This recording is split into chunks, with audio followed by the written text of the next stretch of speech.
بسم اللہ الرحمن الرحیم۔ اگر عورت یعنی بیوی کو ایک ہی رات میں حاملہ کرنا چاہتے ہو تو اس کے ساتھ 5 طریقے سے ہم بستری کرو۔ حمل یا امید ہونے کے کون سے دن مناسب سمجھے جاتے ہیں، مکمل معلومات جاننے کے لیے ویڈیو کو آخر تک ضرور دیکھیے گا۔ محترم ناظرین، پیگننسی حمل یا امید ہونے کے کون سے دن مناسب سمجھے جاتے ہیں جن کے دوران میاں بیوی کو مباشرت کرنی چاہیے۔ ایک مرد کی منی اور خاتون کے انڈے کے ملاپ اللہ تعالیٰ سے ہم نئی زندگی کی امید لگاتے ہیں۔ میڈیکل سائنس کے مطابق عام طور پہ خواتین کو ایک ماہ میں یعنی ایام ختم ہونے کے بعد اگلی بار ایام شروع ہونے تک عام طور پہ خواتین کے جسم میں ایک بار بیضہ بنتا اور خارج ہوتا ہے۔ مرد کا مادہ منویہ یعنی سپرم خاتون کے اندر 3 سے 5 دن تک زندہ رہتا ہے، جبکہ خاتون کے انڈے کی عمر عام طور پہ 4 گھنٹے سے 12 گھنٹے ہوتی ہے۔ جدید تحقیق کے مطابق اگر خاتون کا انڈا اور مرد کی منی 4 سے 6 گھنٹے تک ساتھ رہے تو حمل یعنی امید کے لگنے کے لیے یہ نہایت ہی مناسب اور تقریباً یقینی مانا جاتا ہے۔ لیکن اگر مادہ منویہ یعنی مرد کے سپرم کے جرثومہ اور خاتون کا بیضہ اس سے کم وقت بھی ساتھ رہیں تو بھی امید یعنی پیگننسی ہونے کے امکانات روشن ہوتے ہیں۔ اگر ایک خاتون کے ایام 28 دن کا مکمل دائرہ ہو تو 11ویں دن سے لے کر 14ویں دن کے ایام میں بیضہ خاتون کے جسم میں خارج ہوگا، لیکن 100% درست بتانا ممکن نہیں۔ اس لیے ڈاکٹر عام طور پہ میاں بیوی کے لیے خاتون کے ایام ختم ہونے کے بعد 7ویں دن سے لے کر 20ویں دن تک اس عرصے میں مباشرت کرنے کو امید لگنے یعنی پیگننسی ہونے کو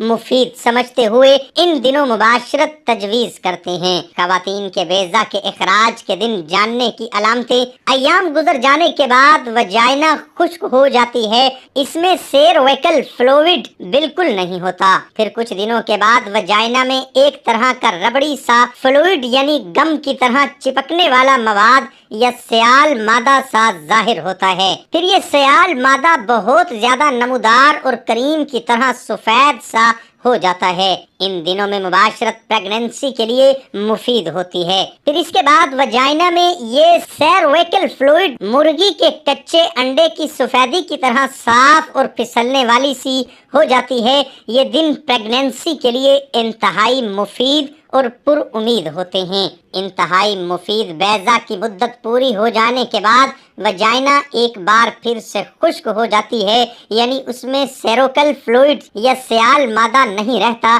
یہ فلوئڈ چیک کرنے کے لیے خواتین اپنے انگوٹھے اور شہادت والی انگلی کو وجائنا کے نچلے حصے میں اندر کر کے باہر نکال کر فلوئڈ چیکس کر سکتی ہیں۔ محترم ناظرین، اس کے ساتھ اگر عورت کو ایک ہی رات میں حاملہ کرنا چاہتے ہو تو اس کے ساتھ 5 طریقوں سے ہم بستری کرو۔ ہم بستری کرنا ہر عورت کی جسمانی اور روحانی ضرورت ہے، لیکن ہم بستری سے جسمانی اور روحانی سکون حاصل کرنے کے لیے سب سے ضروری شرط یہ ہوتی ہے کہ دوسرا پارٹنر آپ کا من پسند ہو۔ جب پارٹنر آپ کا من پسند ہوگا تب ہی ہم بستری کی اصل لذت اور سکون ملتا ہے۔ عورتیں عام طور پر لمبے قد والے اور بڑے نفس والے مردوں کو پسند کرتی ہیں، لیکن ایسے مرد عورتوں کی خواہشات پوری کرنے اور بیوی کو حاملہ کرنے میں کامیاب ہوتے ہیں۔ اس کے علاوہ ہمیں ٹھہرنے کے لیے درست پوزیشن میں ہم بستری کرنا بھی ضروری ہوتا ہے۔ آج کی اس ویڈیو میں ہم 5 ایسی پوزیشن شیئر کریں گے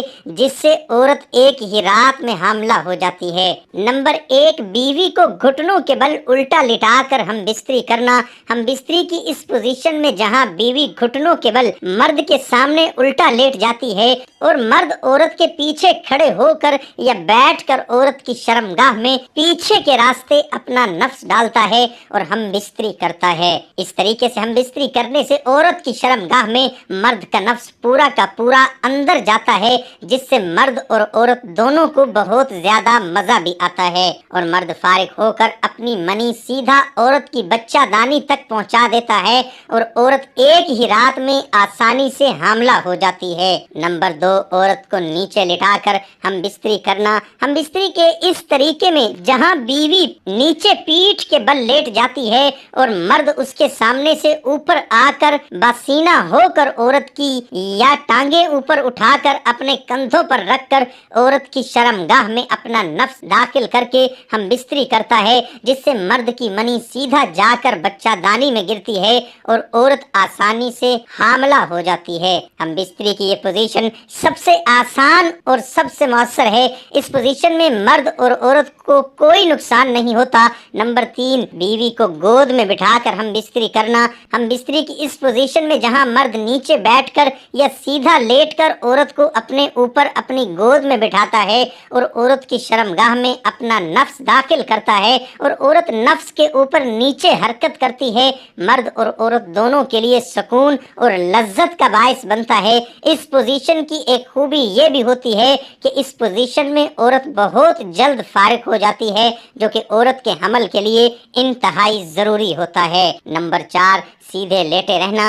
ایسا کرنے سے نطفے کو وہاں پہنچنے میں مدد مل سکتی ہے جہاں وہ جا رہا ہے۔ 10-15 منٹ یہ کرنا چاہیے، پھر اپنے مثانے کو خالی کریں تاکہ آپ کے پیشاب کی نالی کے قریب موجود کسی بھی جراثیم کو دور کرنے میں مدد ملے جو پیشاب کی نالی کے انفیکشن کا باعث بن سکتے ہیں۔ نمبر 5، اپنے شرونی کو سہارا دیں۔ جنسی تعلقات کے بعد اپنے کلہوں کے نیچے تکیہ رکھیں تاکہ کشش ثقل منی کو آپ کے رحم کی طرف لے جا سکے۔